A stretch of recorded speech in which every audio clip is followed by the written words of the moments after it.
Hi, I'm Sidat from Krea. Today, we're going to take you through dishes that we prepare on Eid Day at our home. These dishes are part of our Eid brunch table and they are part of our heritage and culture coming from my mother and her mom's side. The first dish that we're going to prepare today is going to be SheerKhurma with a twist.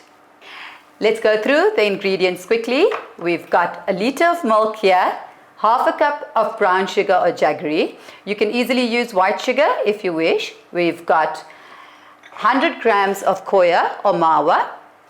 These are readily available at sweetmeats, or you could go through Google and find a recipe where you can make your own koya at home.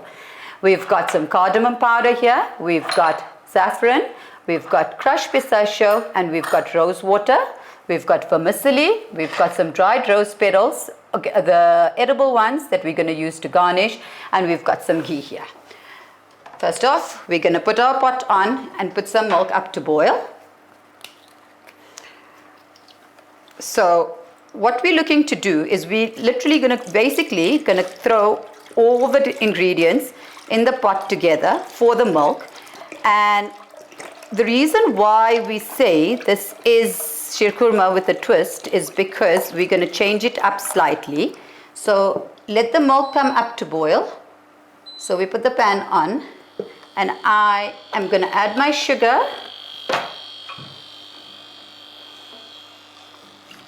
Right, so that's the sugar going in.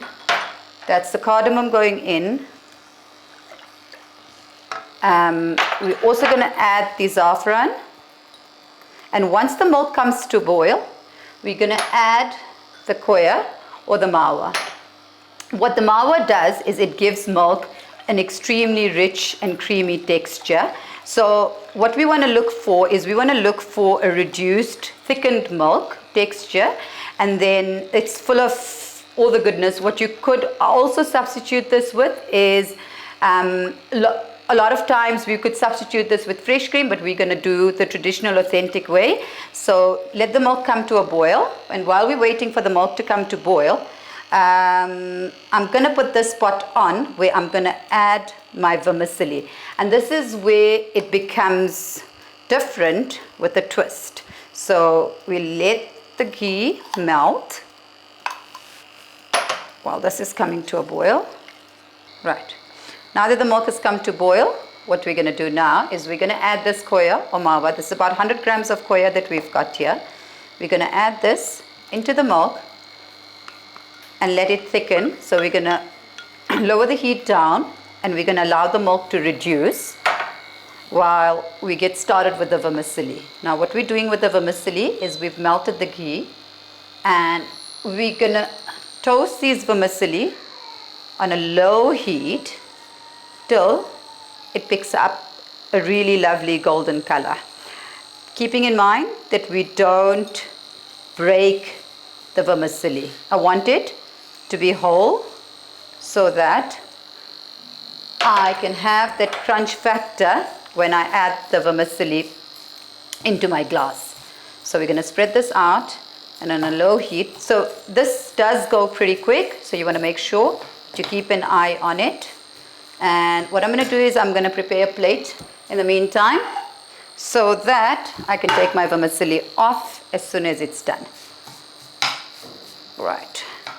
So if we have a look at this texture of this milk now, it's going to start reducing, and it won't really take very long because we've added the mawa.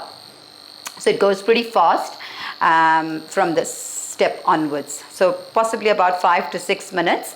We let this come to a boil. Once it boils, we switch off, and then we're going to plate these in little glasses. And growing up, I remember very often this drink is served before the Eid Salah. Kids walking in and out of the house, the men of the house going past, having this drink, rushing off for Salah, coming back, and then we would sit down for brunch. So we never really had breakfast. We never really had lunch. We always had brunch, and it was always very different to how I would see around houses or families around us. And I've very often, sorry, I just want to lower this down. Right, so now that this is coming to a boil, it is already starting to thicken. You can see the texture has gone nice and thick. So the dishes that we usually have at our home has been in the family for years and years. My maternal grandmother used to cook these dishes for my mum and them, and my mum and them have cooked these dishes. So they're sort of part of the Surti Indo-Pak tradition, but very much also a huge influence of their Burmese culture and tradition as well. Okay, coming back to this, we can see the vermicelli is starting to brown up nicely. Nice, rich, golden brown color. And what we want to do is we want to make sure that it's even and brown on all of them. But you guys can see, I want to just be gentle with this so that we don't break these into smaller pieces. Okay, so this needs to be on a slow boil. Right, so we've got the pistachio. We're going to add the pistachio at this stage.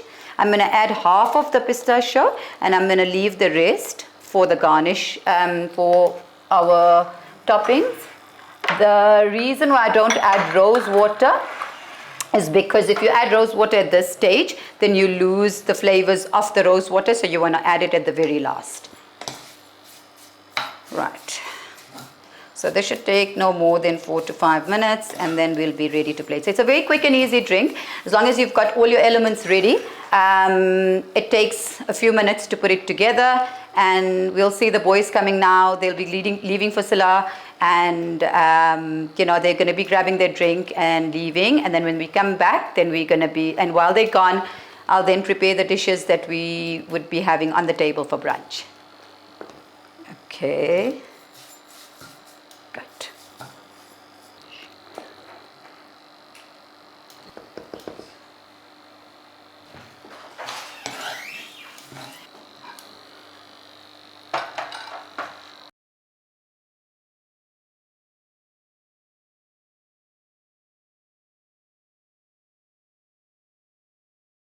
Right, so now that this has got the vermicelli's got a really nice rich brown color, we're going to take this off, making sure that we leave the ghee right behind, and we leave it, spread the vermicelli out. My milk is still boiling at a medium to low boil, so it's simmering away, and basically what I want to do is I just want to thicken it.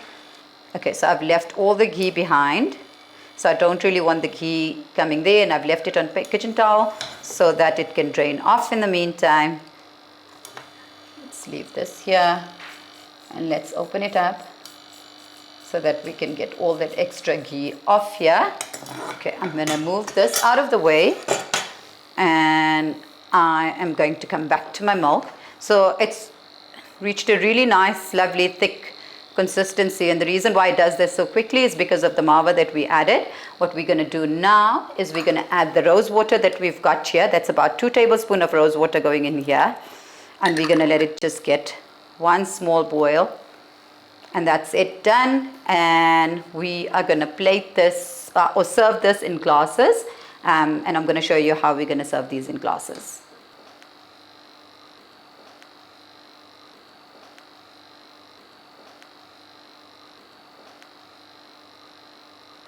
So the second dish that we're going to make on Eid Day is marinated pieces of lamb that are cooked in whole spices, some fried onions, and a base of concentrated tomato puree. What we call this dish, we call it Ladosh, and it is made with lamb shanks. So we've got some lamb shanks here, which is about 1 kilo of lamb shanks that I've got here. I've got about a tablespoon of fresh ginger, tablespoon of fresh garlic. I've got about 300 grams of onions that I've fried and crushed in ghee. So thinly slice them, fry them in ghee, and keep them aside. I've got a teaspoon of brown sugar or jaggery. I've got some cinnamon sticks that are here. I've got green cardamom that are here. I've got black cardamom that are here. I've got whole cumin that's here, and I've got red Kashmiri chili powder that's here as well. Along with that, I've got salt, and I've got some ingredients here that are going to be used for my garnish or topping. We generally garnish this dish with small baby onions, whole red chilies, whole cloves of garlic, and unpolished sesame seeds. So that's going to be used on the last stage. What I've also got here is I've got about 3 medium-sized tomatoes that's been blanched. What I did was I blanched it, I took the skin off, and then I steamed it with 1 cinnamon stick, 2 cardamom pods, and half of the Kashmiri powder that's here. So half of the Kashmiri powder that's going to go in the tomatoes, the other half will go into the pot here. What we've done is we cooked the tomato out. Simple, you're just going to put it in a pot, you're going to let it steam, puree it, strain it, keep it ready. So we've got the tomato base that's ready here. Let's get started with our meat now. So we're going to take our lamb shanks, and remember you have to take lamb shank for this dish. The reason why we take lamb shank is it's a really nice cut of meat, and also it has these bones that's in there, so that really makes it nice and tender as well, and we get all the flavors from the bones. So we're going to throw all the lamb in here. We're also going to throw the ginger and the garlic. Okay. So all the ginger garlic goes in here. And all of that fried onions that we fried, and we fried it, crushed it, all of that goes in here as well. Right, so what we're going to do now is we're just going to give it one mix with our hands, obviously. Right, so marinate it. Then I'm going to give my hands a rinse, and then we're going to come back to the spot that I've prepared here. So make sure everything's gone in nicely. I'm using Karoo lamb here. It does make a huge difference in terms of flavor and taste to the dish. So try and ask your butcher to give you Karoo lamb if you can. Okay, giving my hand a rinse.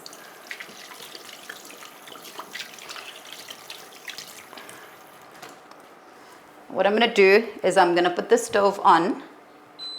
And let's get some ghee in here. So that's the lamb that's ready. So we're going to add some ghee. So we're going traditional. We're cooking with traditional elements here, and ghee is what I grew up watching them cook with. So that's what we're going to do. We're going to let the ghee melt, and once the ghee melts and the pot is nice and hot, we're going to add the meat in here, and we're going to start browning it a bit. Right, so now that the ghee is melted, we're going to add all our whole spices that we've prepared, and we're going to let just the flavors come through in our ghee. Once they start popping, then we're going to add the marinated meat, and we're going to let it get some color. So I'm waiting for the flavors to come through in my ghee.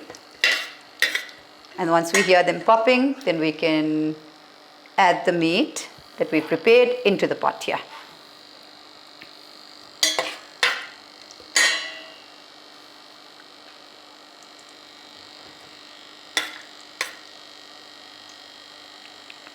So we can smell the really nice flavors and aromas of the spices in the ghee. I'm going to give it another few seconds. Once that gets done, we are going to throw in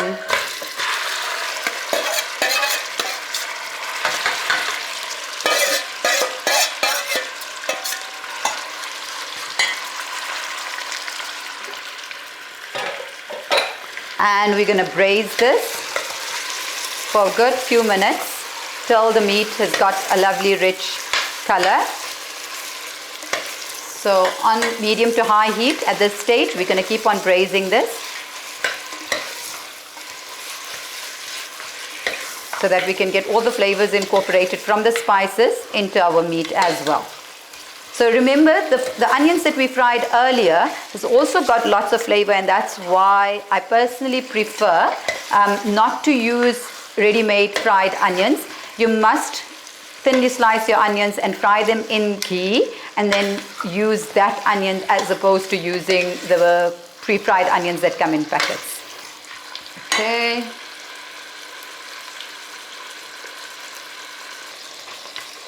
So this dish particularly is made for years. I think it's been in the family for decades. They've been cooking with this for as long as we can possibly remember, and every single Eid, without fail, it's found on our Eid table, breakfast table.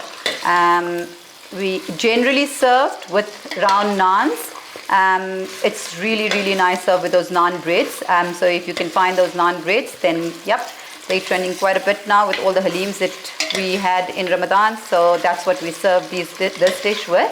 Okay, another few minutes, and then we're going to add the tomatoes. So now that we've braised the meat and it's got this lovely rich color, and it's very important to braise the meat, because if you don't braise the meat out at this stage, you are going to smell that raw meat kind of smell later on. So what we're going to do, now that the ghee's sort of started to appear on top, we're going to keep on adding a little bit of water and continue braising. And the reason why we do that is because we don't want all our spices and onions to burn out. So every little while, when we find that the spices have been cooked out, the water's dried up a bit, we're going to keep on doing that for the next 5 to 7 minutes. Once that is done through, then we add our prepared tomato base.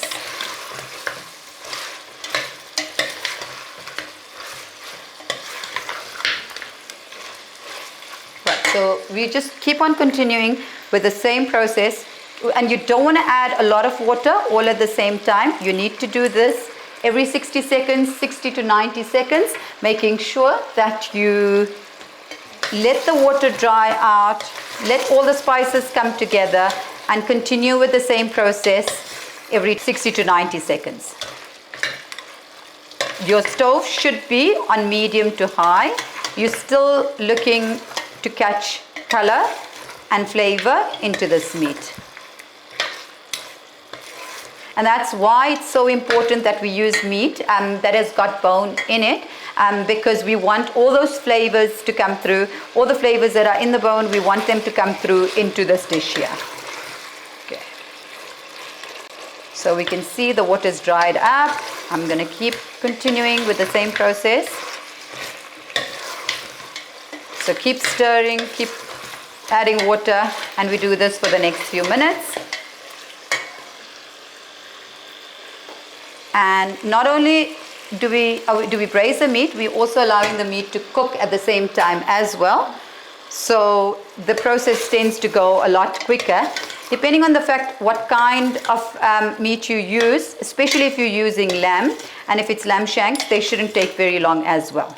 So I generally like to start with this dish first and then move on to my chicken and other dishes. So the process should usually start around Fajr time, before Salah, and I like to put the spot up around that time so that by the time they get back from Salah and that, the dish is ready. Right, so we're going to keep on with it. Waiting for the water to dry up, and then we're going to repeat it for another 2 or 3 times, and then we're going to move on to the tomatoes. So remember what I said about the tomato. We've blanched the tomatoes with those spices, but what we've also done is we've strained it before preparing this mixture. So we blanched the tomatoes with whole spices, bay leaf, cardamom, red chili. Once it was done, blitz it through the machine and then strain it and keep it ready, because you don't want any of those spices coming in your mouth when you're eating. Right, so that's done. And not only the ghee that we added with it, we started off with, the fat from the lamb also starts releasing its flavor, and you can see that's also starting to come up nicely on top. Right, once more.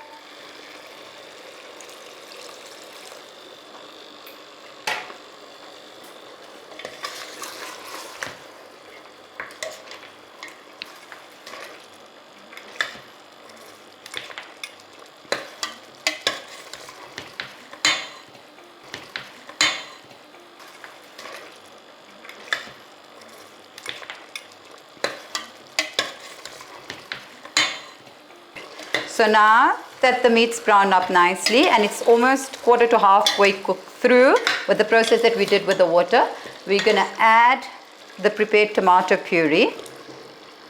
And we're going to put all this through and mix. So growing up, I would often ask my mum or my nani, so we never called her nani, we actually used to call her name is Sarah and we called her Sanu.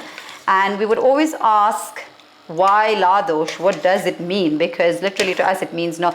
And they would say, well, there is no meaning to the dish, to the name of the dish, but it is Ladosh. So literally basically just means it's marinated, the meat is marinated in whole spices and a tomato concentrated base, which is also cooked in spices and the brown onions. And that's what the dish is.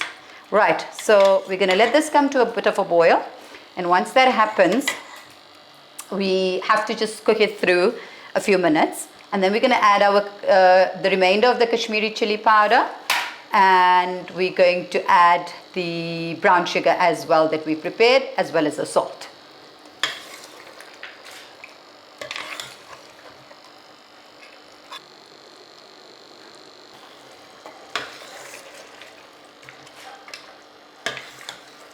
Right, so what we're going to do now that the tomatoes come to a boil, it started to come to a boil, what we're going to do now is we are going to add the remainder of the Kashmiri red chili powder.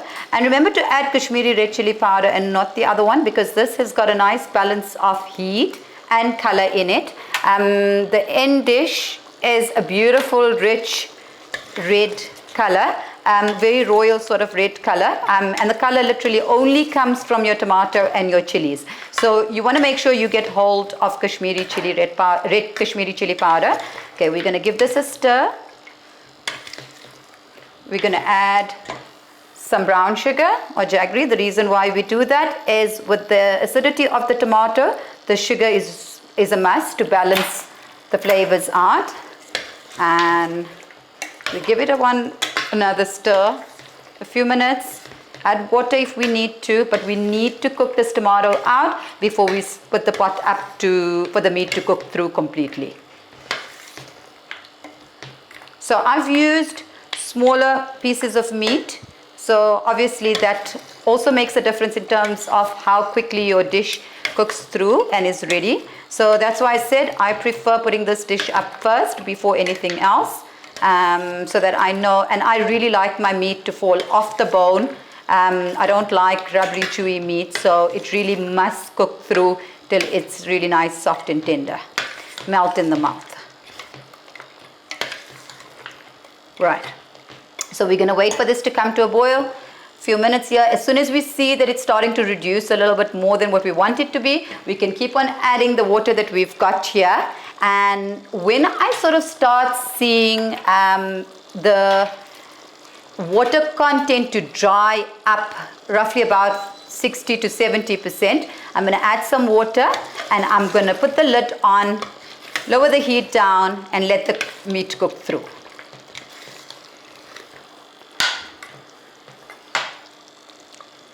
Right, so very important to braise. Braising is the key.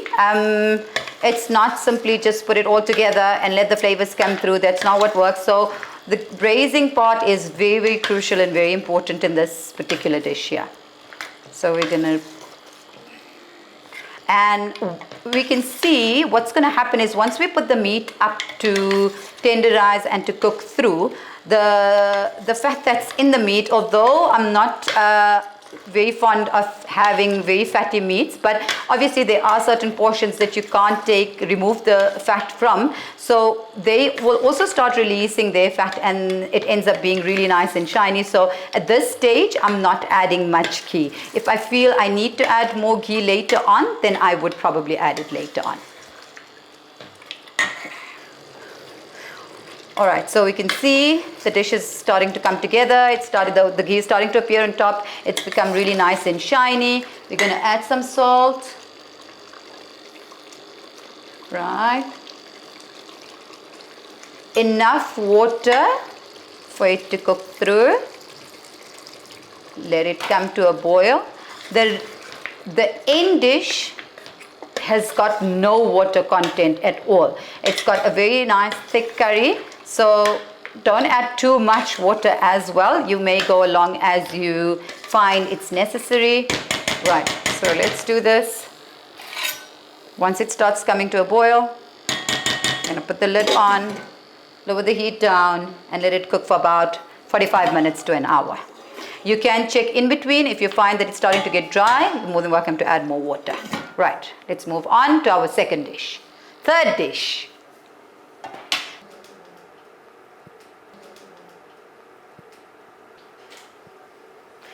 Third dish we're going to prepare is going to be Murgh Mussalam, which means whole chicken, or in this case leg quarters. All I've done and adapted the recipe with this one here is just to cut my chicken into quarters because it's just easier to serve that way.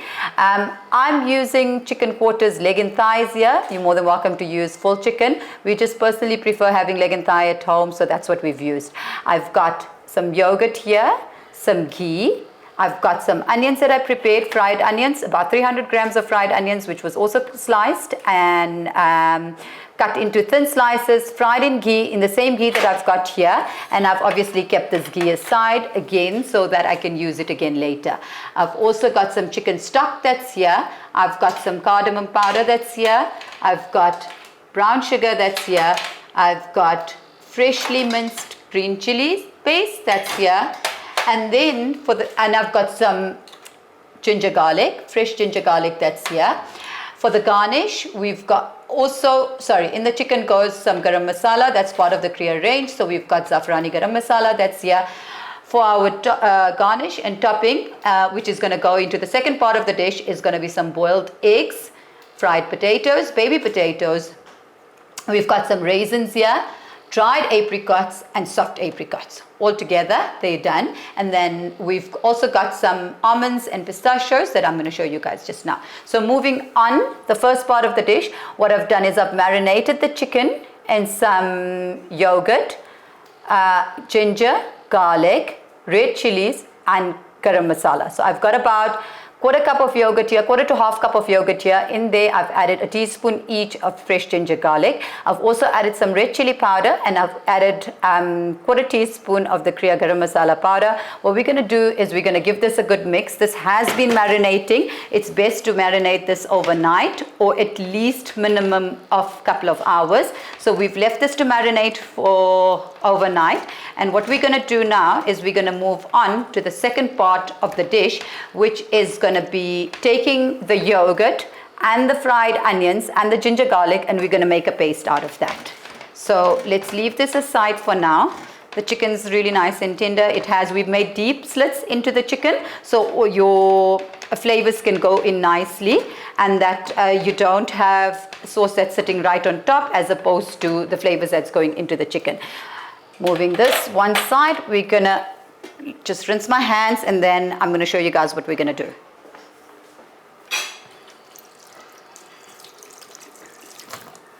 Right, so what we're gonna do is we've got about half of a cup of yogurt that's here. We're gonna mix this, and with this I'm gonna mix my fried onions. So remember, I haven't wasted or not used. I've kept that ghee aside that I used to fry my onions earlier on. And this is my ginger garlic, a teaspoon each here on this side as well. Goes in here, we give it a mix, and let's put this pot on now and let's move on. So just give it a good mix here. All the flavors come together. I'm going to use the same ghee that I used earlier, and let's put this pot back on.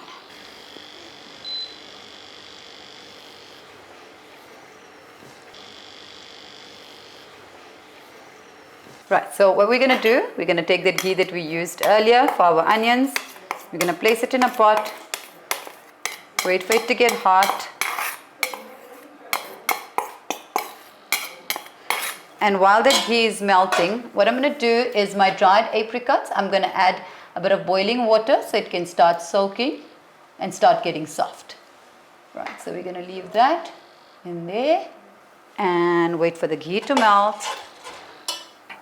So once the ghee starts melting, we're going to take our chicken and we're going to place that chicken into our ghee.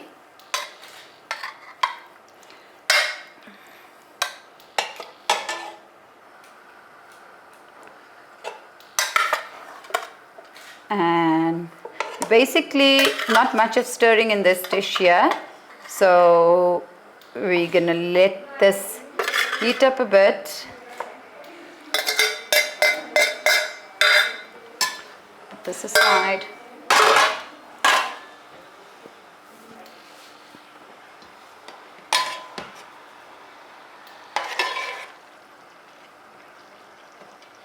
Once that starts coming to a bit of a boil,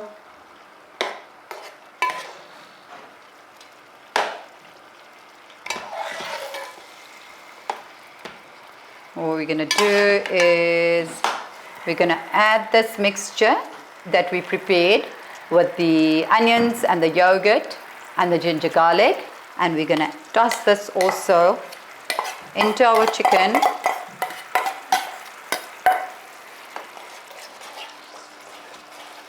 So if your onions been fried and crushed really nicely, you don't need to whiz it through the machine. If you don't do that, then obviously you want to just make sure that your onions are crushed out really, really nicely, because you don't want to taste onion in your mouth and floating around on top or whatever. The reason why I don't like to put it through the machine is it makes the yogurt quite runny if you process it through the machine. So I prefer keeping it just the way it is. Yogurt, add your crushed onions to the yogurt and then mix it together nicely. So like I said, if the onion's been crushed nicely, then you don't really need to worry about it. Okay, so we're gonna wait for this to sort of come together, raise it a little bit. And I've prepared about a 1/4 cup of the chicken stock that's here. So once the chicken gets a bit of color, then I'm going to add the chicken stock. So we're going to make the heat a bit high.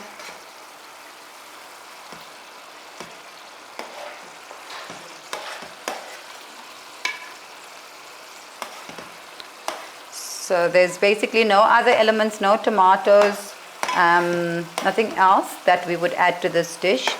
All the elements are quite ready here. Also not a very saucy kind of a dish. It does have a little bit of base, but nothing too watery. Okay, so your base, your sauce basically comes from your tomatoes and your onion. From your onions, and we're going to add some chicken stock.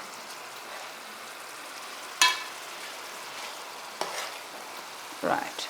So now that the chicken's catching a bit of color, I just want it to get a bit brown so that when I add my stock, then I'll obviously bring the temperatures down once I add the stock. So I just want the chicken to get a bit brown before we do that.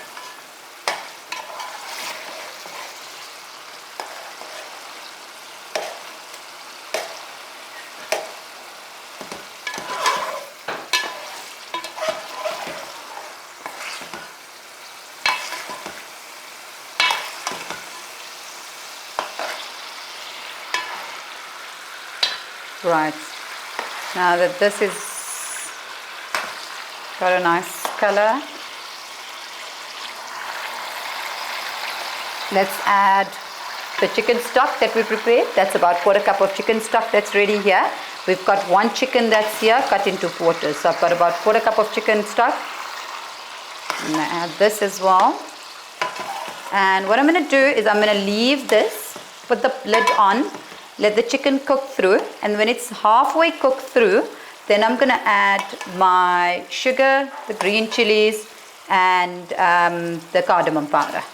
So we'll come back to this in about 10 minutes or so. Okay, so I'm going to put the lid on and leave this to cook.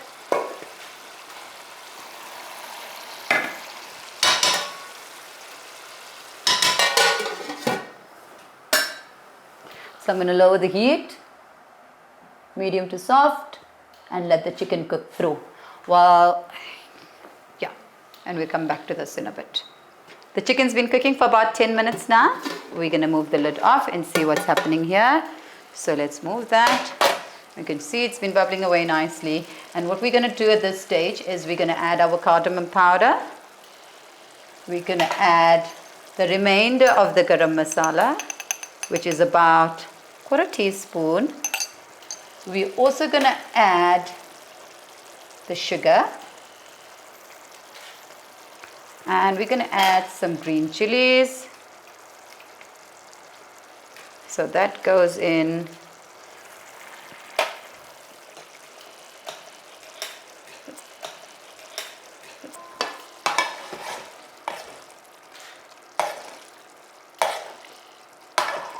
So we're going to give it a good mix, and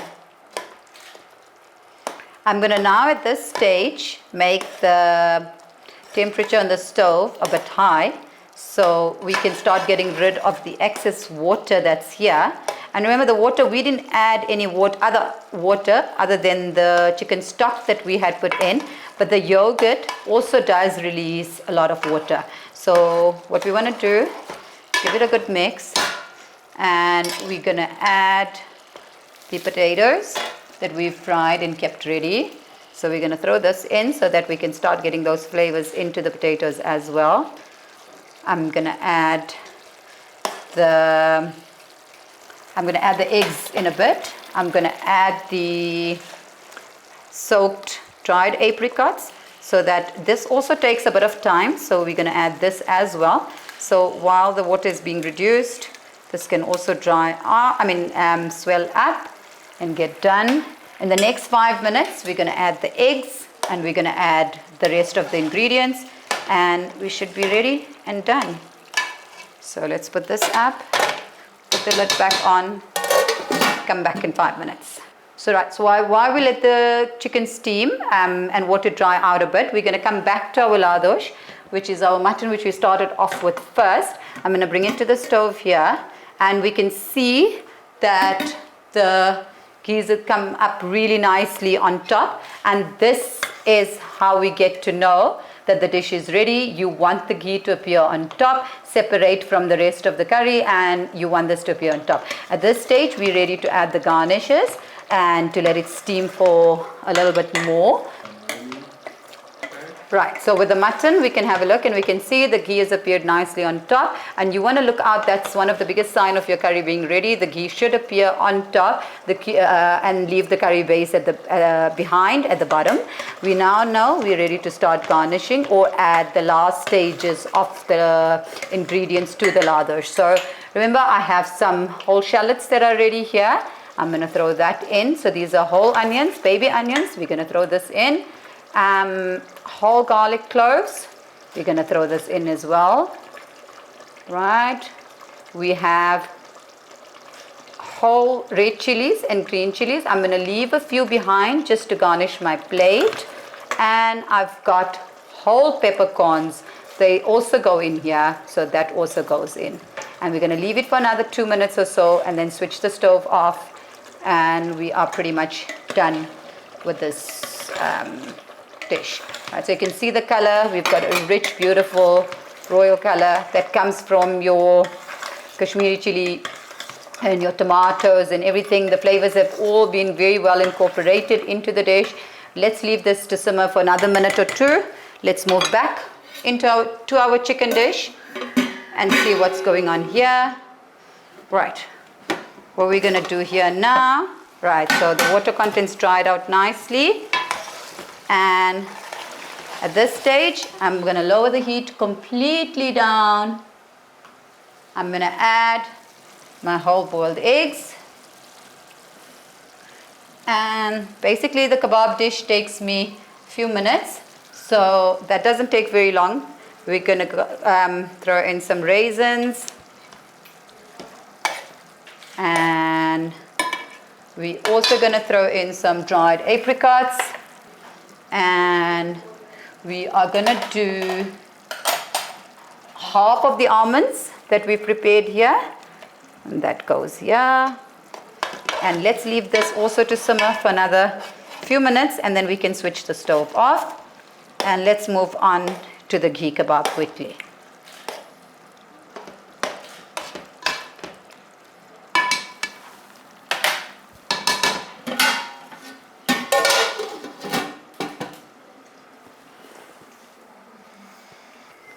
Right, so what we're going to do now is, this is done, and I love how this looks. Can we see? Beautiful rich color from the curry, from the onions, from the green chilies.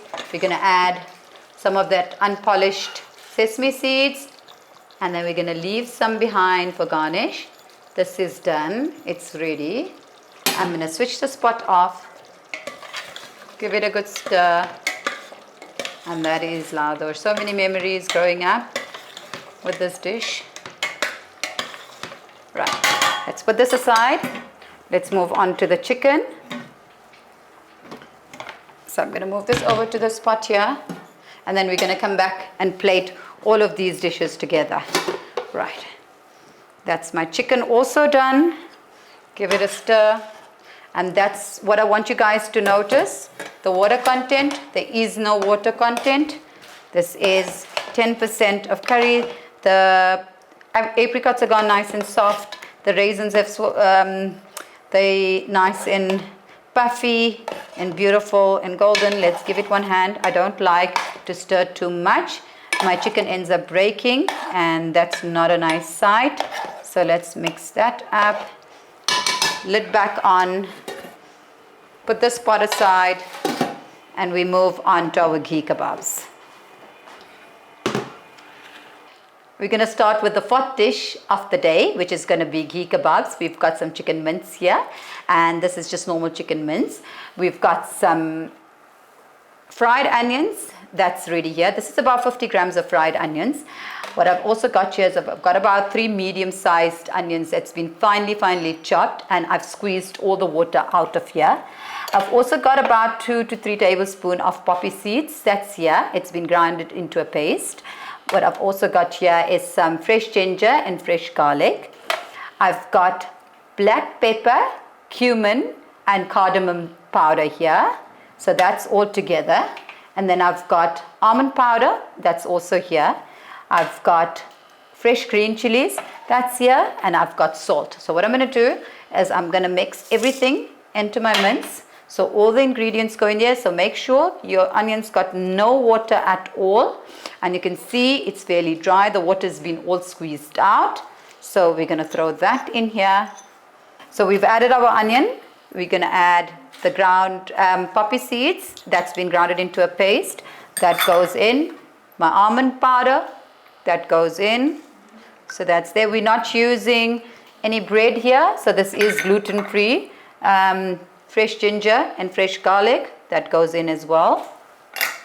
Okay, here I've got black pepper, cumin, and cardamom powder. All of that goes in as well. I've got some fresh green chilies, that goes in.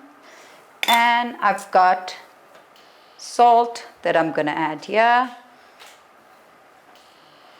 And let's give this a good mix. And we're going to shape these into long kebabs. And we're going to fry them in ghee. So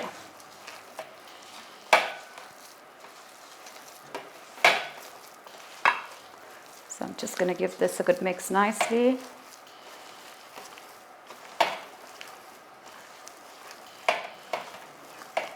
You can do this before the time and let all the flavors come through.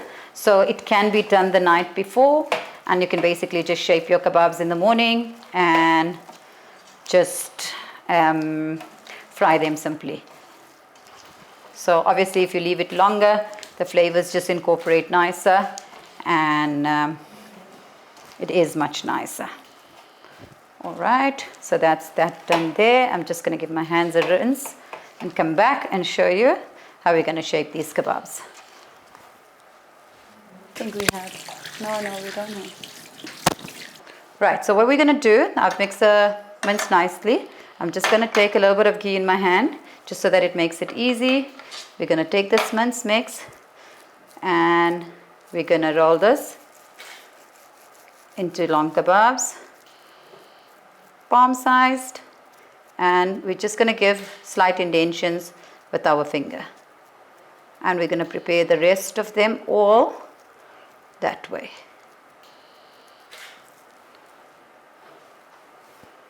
So I'm just going to put them in a plate and do the rest of them quickly.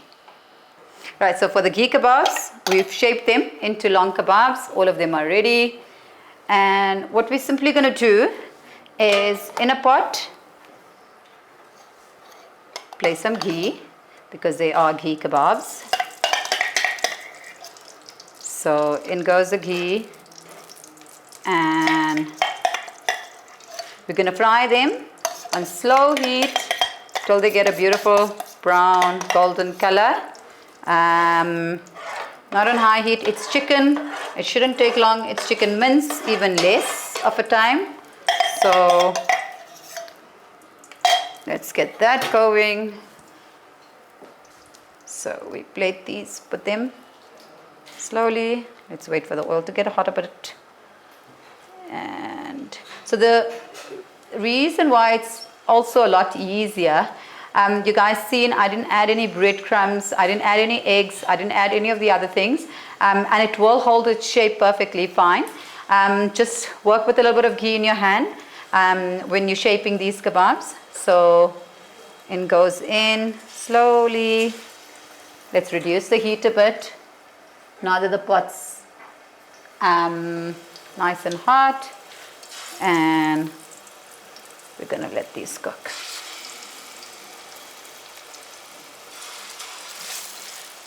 So the key element to remember when it comes to these kebabs is not to shake or stir them a lot. So the easiest way I've found is to be able to just shake the pot, and that sort of gives your kebab a little bit of a shake, and it moves, and then ends up doing the job. So let's add this, and rather go a slightly bigger pot as opposed to going a tiny pot, because you want to make sure you've got enough space for your kebabs to sort of cook through nicely. And this one seems to be a little bit bigger in size, so I'm going to just shape this, make it slightly smaller so that they're all sort of the same size. And we're going to do this tiny little one here. There's always small little kids at home, always a little treat making small ones for them. They feel kind of special. All right, let me give my hands a bit of a rinse. Right, so we allow this to cook on medium to low heat so that it cooks through and ends up getting a nice rich color. I'm going to just move this tray out of the way. And just sort of shake my ghee around so that I've got flavors coming through on all sides. There we go. And inshallah, alhamdulillah, they're not going to break, they're not going to do anything. A lot of people tend to get scared and end up adding breadcrumbs, eggs, purely because they think they need to do that just so that that's the binding factor. And that sort of keeps your kebabs together, but clearly not. And these are also gluten-free. So yeah, there we go. So we start turning them around, and we're gonna give the pot a bit of a stir. There we go. And once I turn it around once, I can then put the lid on and let it cook through. But I just want the color to come through on both sides before I do anything else. So the ones in the middle can go to the side so that we have equal sort of heat coming through. And we can get these some nice color as well. And these turn out really nice and soft and tender.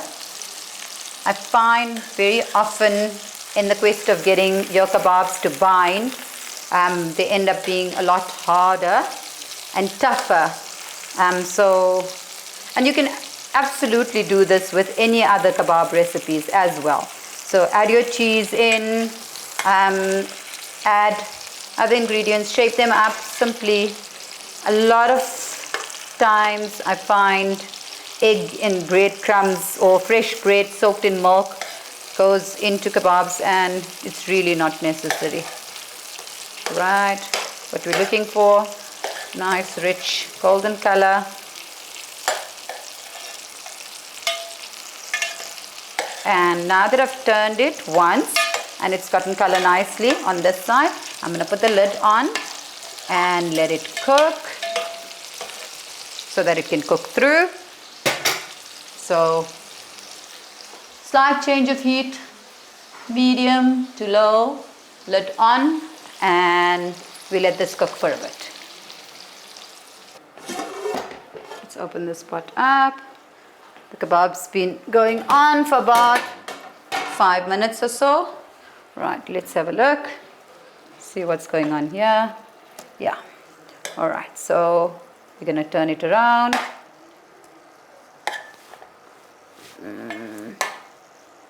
Okay, and all I'm going to do is just add a bit more ghee on top, sprinkle with my badam and pista, almonds and pistachio, and that's it. We're going to serve it.